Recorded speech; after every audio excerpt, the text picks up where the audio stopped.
Who hijacked my religion? No, but seriously. Who hijacked my religion?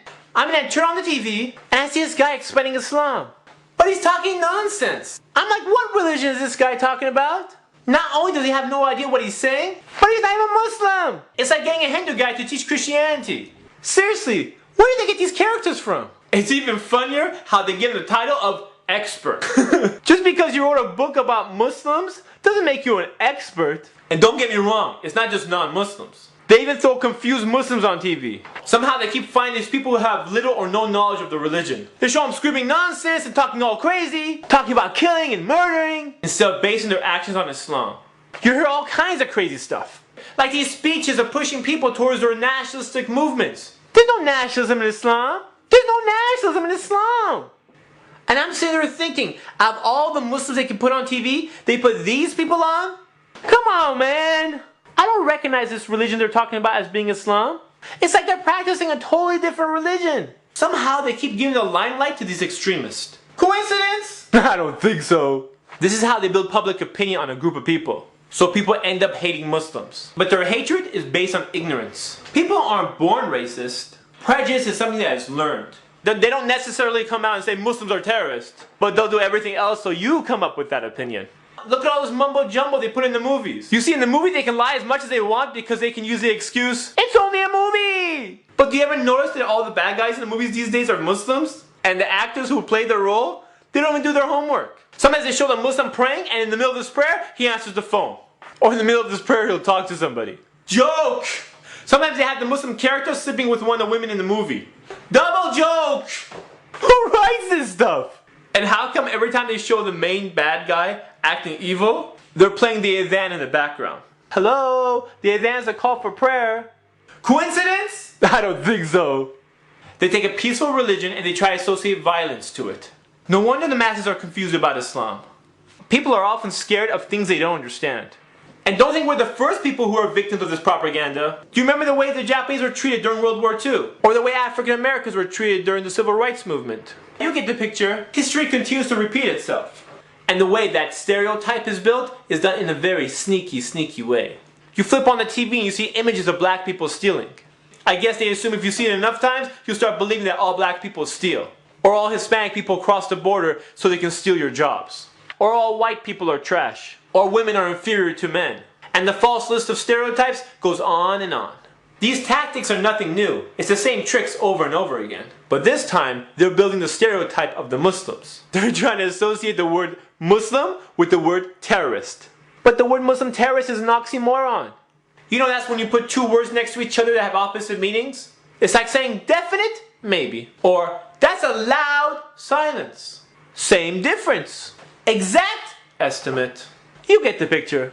The word Muslim terrorist doesn't even make sense. The word Muslim means one who submits to God. The word terrorist means one who spreads terror.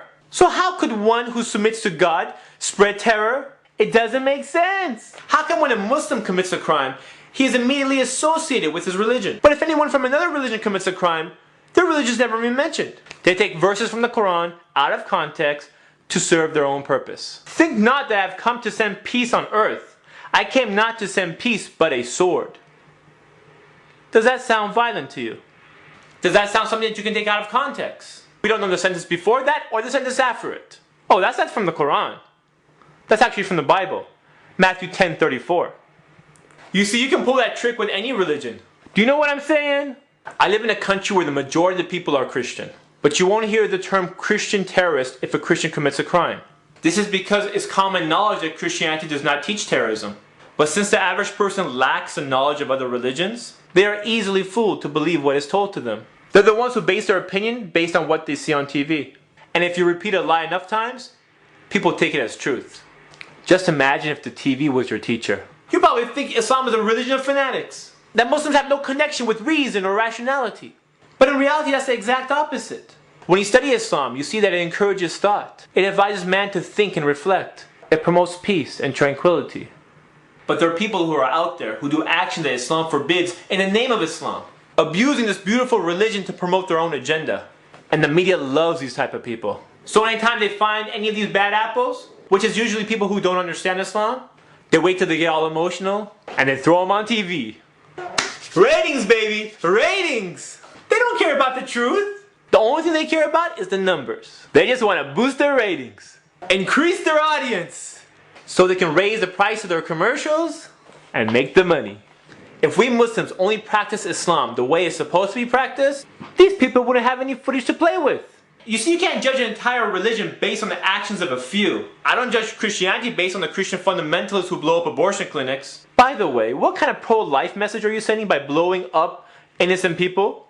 Let's clear up all the confusion and make it really simple. A religion should not be judged by its misguided followers. A religion should be judged by its teachings. Here's a thought. How about putting a practicing Muslim on TV who knows what he's talking about? Have him explain Islam to the masses. If you're really interested in seeing what Islam teaches, go to your local Islamic center. What you hear might surprise you. It's very different than what you see on TV or read in the newspaper.